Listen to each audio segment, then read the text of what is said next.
बोलो विष्णु भगवान की जय, एकादशी माता की जय। अज कामिका गासती है जिहड़ी सौण महीने के कृष्ण पक्ष च आउंदी है। तो भीष्म पितामह इस कथा च सनांदे कि जिहड़ा कोई इस कथा की पढ़दा सुनदा जां सनांदा है उसी वाजपेय यज्ञ का फल मिलदा ते अंत च इस लोक च सुख भोगियै ते स्वर्ग लोक की प्राप्ति होंदी। ते एक बारी द्वापर युग च कुंती पुत्र धर्मराज युधिष्ठिर ने कृष्ण भगवान कोला इस कास्ती की कथा सुनने की प्रार्थना की ही। ते कृष्ण भगवान ने सनाया हा कि एक बारी इह कथा मुनि नारद जी ने लोक कल्याण वास्ते भीष्म पितामह कोला पुछी ही। उन्हें सनाया हा कि इस कास्ती की विष्णु भगवान की पूजा करने का बड़ा गै महात्म है। तो कृष्ण भगवान धर्मराज युधिष्ठिर गी सनांदे कि जेड़ा कोई इस कास्ती की धूप दीप नवैद आदि कन्नै विष्णु भगवान की पूजा करदा उसी गंगा स्नान कोला भी बद्ध फल मिलदा।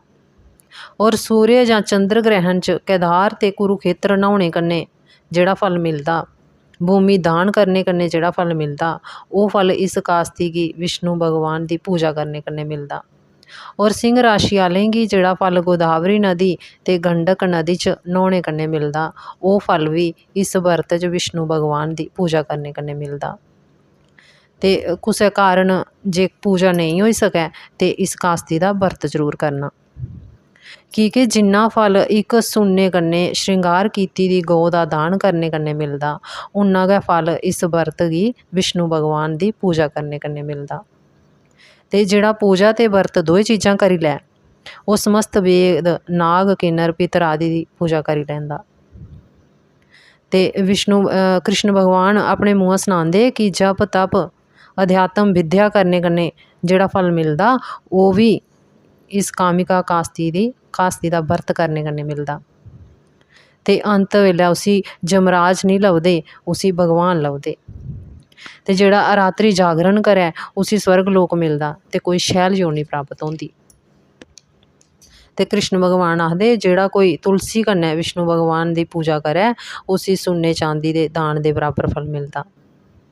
क्योंकि भगवान हीरे मोतियें कोला खुश नहीं होंदे, भगवान तुलसी कन्नै ज़्यादा खुश होंदे।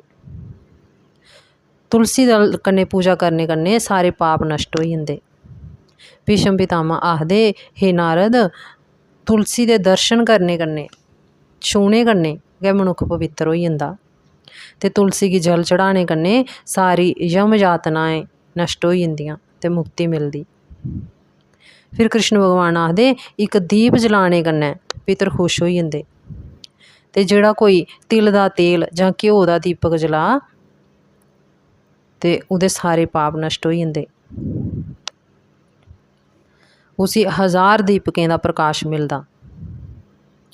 ते इस कामिका कास्ती का बरत करने कन्नै ब्रह्मत्या आदि पाप नष्ट हो जंदे। वो इस लोक च सुख भोगियै ते अंत च विष्णु लोक च वास करदे। बोलो विष्णु भगवान की जय, एकादशी माता की जय।